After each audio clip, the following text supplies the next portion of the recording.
Hello students, last topic हमारा था dipole moment. Dipole moment को हल्का सा रिवाइज कर देता हूँ जिससे कि आप लिंक कर दें उससे। डाइपोल का मतलब जिसमें दो पोल होते हैं, एक माइनस क्यू चार्ज और एक प्लस क्यू चार्ज, दोनों एक छोटे से डिफरेंस से अपार्ट होते हैं। तो ये पूरा अरेंजमेंट आपका डाइपोल कहलाता है। इसके लिए मैंने मोमेंट भी आपको बताया था कि डाइपोल मोमेंट क्या होता है, P इज इक्वल्स टू क्या होता है, इन दोनों में से किसी का भी आप मैग्नीट्यूड ले लें और इन दोनों के सेंटर्स के बीच का जो डिस्टेंस है उसके साथ इसका जो प्रोडक्ट है उसे हम क्या कहते हैं, डाइपोल मोमेंट कहते हैं। अब इसके आगे बात शुरू करते हैं डाइपोल फील्ड की।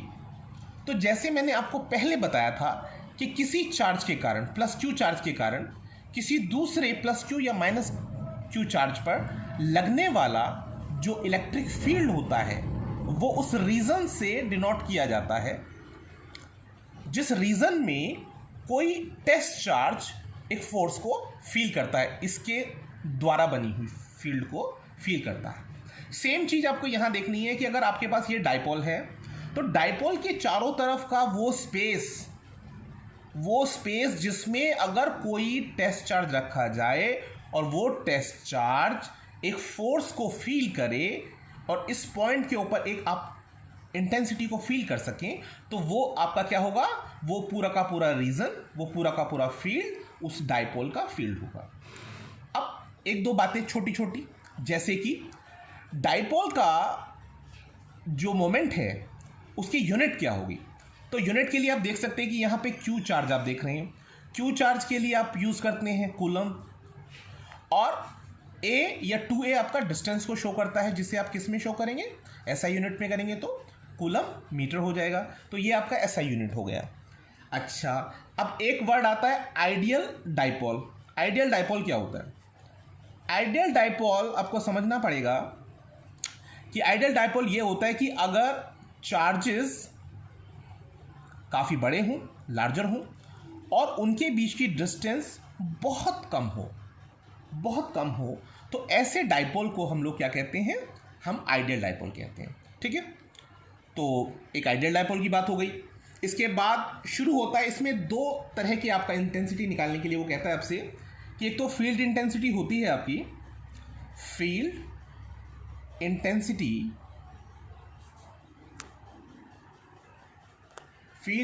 तो अब हम पढ़ रहे हैं कि field intensity on the axial line. Axial line से मतलब ये है कि अगर ये डाइपोल है, ये माइनस क्यू और पॉजिटिव क्यू चार्ज, ये दोनों 2a अपार्ट हैं, हम इसको O को सेंटर मान लेते हैं, तो यहाँ से लेकर माइनस क्यू चार्ज के सेंटर तक की डिस्टेंस स्मॉल a हो गई, और ये डिस्टेंस भी आपकी स्मॉल a हो गई। और हम ये मान लेते हैं कि सेंटर से लेकर r डिस्टेंस पर एक पॉइंट स्पेस में रखा हुआ है P पर कोई पॉजिटिव क्यू चार्ज आप ले सकते हैं। आपने ले लिया, हमसे पूछ रहा है कि इस पॉइंट के ऊपर डाइपोल के कारण इंटेंसिटी कितनी होगी। इसे हम क्या कहते हैं, field intensity on the axial line. Okay, अब स्टार्ट करते हैं इसको। देखिए, यहां पर दो इलेक्ट्रिक फील्ड जनरेट हो रहे हैं, एक तो माइनस क्यू के कारण प्लस क्यू पर, और एक प्लस क्यू के कारण प्लस क्यू पर। तो अब दोनों के कारण जो फील्ड बन रहे हैं उनको आप देखिए, यहां पर माइनस क्यू के कारण जो फील्ड जनरेट होगा उसको हम जनरेट फील्ड को शो करेंगे इवन फील्ड के द्वारा, इवन फील्ड जो माइनस क्यू चार्ज की तरफ होगा। और दूसरा फील्ड प्लस क्यू के कारण, प्लस क्यू पर जो लगेगा वो आपका इस डायरेक्शन में जाएगा। अब ये क्योंकि ये ज़्यादा डिस्टेंट है P पॉइंट से, तो ये लगने वाला जो हमारा इलेक्ट्रिक फील्ड है इसकी स्ट्रेंथ कम होगी in comparison two plus Q charge, क्योंकि प्लस क्यू चार्ज उसके काफ़ी नज़दीक है। अब ये बात आपको पता होनी चाहिए कि ऐसा क्यों है। इलेक्ट्रिक फील्ड का अगर आपने फॉर्मूला पढ़ा होगा तो इलेक्ट्रिक फील्ड इन्वर्सली प्रोपोर्शनल होता है रेडियस के स्क्वायर के। तो ये क्योंकि डिस्टेंस ज़्यादा है तो इसलिए इसके द्वारा जो फील्ड लगेगा उसका स्ट्रेंथ कम होगा, जो फील्ड पास वाला पॉइंट लगाएगा उसकी स्ट्रेंथ होगी ज़्यादा। ठीक है, और दूसरी बात, क्योंकि दोनों के दोनों फील्ड जो हैं वो अपोजिट डायरेक्शन में लग रहे हैं, तो जब आप वेक्टर सम करेंगे तो फाइनली जो बड़ा है उसी की डायरेक्शन में हमारे पास जो नेट फील्ड लगेगा उसकी डायरेक्शन हो जाएगी। अगर पी पॉइंट पर लगने वाली इंटेंसिटी को आप ईपी से या इलेक्ट्रिक फील्ड को ईपी से शो कर रहे हैं तो उसकी डायरेक्शन भी क्या होगी, E2 की डायरेक्शन में होगी। Is it clear? अब हम इसको शुरू करते हैं। अब देखिए E1 आपका जो होगा इलेक्ट्रिक फील्ड, तो वो कितना होगा, E1 की वैल्यू हो जाएगी 1/4πε0 इंटू Q के कारण लगने वाला, यानी Q अपॉन कितना हो जाएगा, यहां से लेकर यहां तक की P तक की डिस्टेंस कितनी हुई, ये तो R है और R से आगे हम कितना जा रहे हैं, A और जा रहे हैं, R प्लस A, यानी डिस्टेंस आपकी हो गई है R प्लस A का स्क्वायर।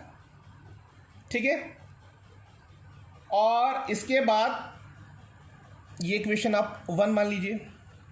अब बात आती है कि प्लस Q चार्ज के कारण जो आपका इलेक्ट्रिक फील्ड होगा वो कितना होगा, E2 की वैल्यू आएगी 1/4πε0 इंटू Q अपॉन, अब देखिए डिस्टेंस कितनी है इसकी, यहां से लेकर यहां तक की डिस्टेंस हमें निकालनी है।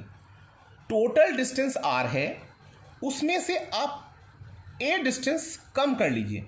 क्यों? क्योंकि आपको यहां से डिस्टेंस निकालनी है। तो ये कितनी डिस्टेंस कम हो गई, R में से A डिस्टेंस आप कम करेंगे, तो ये आपका हो जाएगा R माइनस A का स्क्वायर। Equation second. अब अगर हम यहां पर नेट इलेक्ट्रिक फील्ड निकालना चाहते हैं तो हम लोग क्या करेंगे, इलेक्ट्रिक फील्ड की वैल्यू हो जाएगी E1 प्लस E2 आप निकाल रहे हैं, E1 प्लस E2 आप निकाल रहे हैं। अब जैसा कि मैं पहले ही बता चुका हूं कि ये जो E2 है इंटेंसिटी, ये E1 से ज़्यादा है।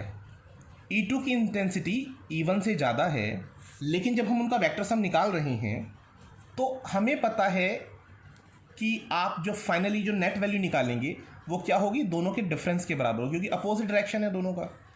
तो E2 माइनस E1 हो जाएगी, ये नेगेटिव साइड मानी जाएगी उसके लिए, क्योंकि वास्तव में जो इंटेंसिटी की डायरेक्शन है वो ये है। तो E2 माइनस E1 की वैल्यू आपकी कितनी आ जाएगी, E2 की वैल्यू है आपकी 1/4πε0 Q upon R minus A का स्क्वायर, माइनस हो जाएगा 1/4πε0 Q upon R plus A का स्क्वायर। अब आप क्या करेंगे, 1/4πε0 आपका कॉमन आ रहा है दोनों इक्वेशन से, साथ ही Q भी कॉमन आ रहा है, चलिए Q को भी कॉमन ले लेते हैं। अब अंदर क्या बचेगा, यहाँ से होगा 1/R माइनस A का होल स्क्वायर और माइनस 1/R प्लस A का होल स्क्वायर हो जाएगा।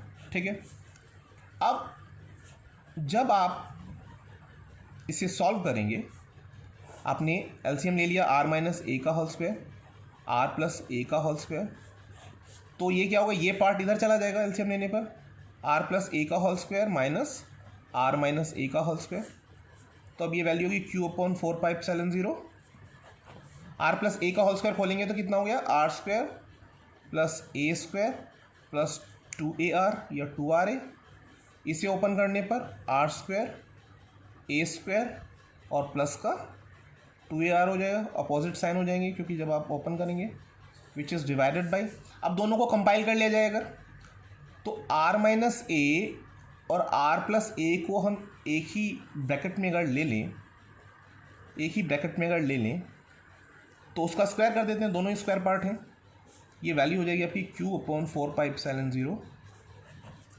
ये देखिए R square A square cancel out हो गए, 2AR ये आपका 4AR हो जाएगा, which is divided by R minus A, R plus A क्या हो जाएगा, R square minus A square का होल स्क्वायर हो जाएगा। ठीक है, अब हम क्या लेंगे, ये वैल्यू अगर आप ध्यान से देखें तो इन दोनों के बीच की जो डिस्टेंस है वो बहुत कम है इन कंपैरिजन टू R। तो कहने की बात क्या है, R is greater than A, R के रेस्पेक्ट में A बहुत छोटा है और स्क्वायर तो और भी बहुत छोटा होगा। तो अगर हम इसको नेग्लिजिबल माने, और भी तरीके हैं सॉल्व करने पर, आप इसको मान लीजिए कि नेग्लिजिबल है ये, तो ऐसे में अगर मैं इसको ओपन करता हूँ तो R स्क्वायर की पावर 2 होगा, यानी R की पावर 4 हो जाएगा। तो वैल्यू आपकी लिखी जाएगी ई आपका आ गया Q upon 4πε0 4AR divided by R square यानी r⁴, ठीक है। वहाँ से एक r कैंसिल आउट हो जाएगा। अब जो 4AQ आपके पास है, 4AQ को भी आप ब्रेक कर सकते हैं। 4AQ को आप लिख सकते हैं 2AQ इंटू 2, ठीक है। और नीचे आपके पास कितनी वैल्यू है, 4πε0 और RQ। अब ये 2AQ क्या है, आप जानते हैं 2AQ क्या था, 2AQ की वैल्यू थी P के बराबर, डाइपोल मोमेंट के बराबर। तो ये वैल्यू आपकी आ जाएगी 2 into P upon 4πε0 into RQ, ठीक है। तो ये वैल्यू आपकी, इंटेंसिटी आपकी आ गई है P पॉइंट के ऊपर। ये जो P पॉइंट पर आप इंटेंसिटी निकालना चाहते थे, ये इंटेंसिटी आपने फाइनली निकाल ली है, जिसकी डायरेक्शन क्या है, EP की डायरेक्शन में होगी, ठीक है। और इन शॉर्ट अगर आप देखें 2 और ये 4πε0, ये वैल्यूज़ जो हैं आपकी, ये कांस्टेंट वैल्यू है। तो कहीं ना कहीं वही चीज़ आ गई कि ये जो इंटेंसिटी है आपकी इन्वर्सली प्रोपोर्शनल है RQ के, ठीक है। That's it. आज ये टॉपिक रखेंगे। नेक्स्ट क्लास में मैं आपको इक्वेटोरियल पॉइंट पर जो इंटेंसिटी है वो समझाऊंगा, और उम्मीद करता हूँ कि आपको ये अच्छा और ये उम्मीद करता हूँ अगर आपको ये अच्छा लगता है, आपको पसंद आता है, या आपको इससे बेटर कोई तरीका जानना है, तो मुझे आप कमेंट कर सकते हैं। और दूसरी बात, अगर आप इसे लाइक करेंगे, शेयर करेंगे, तो मुझे बहुत अच्छा लगेगा।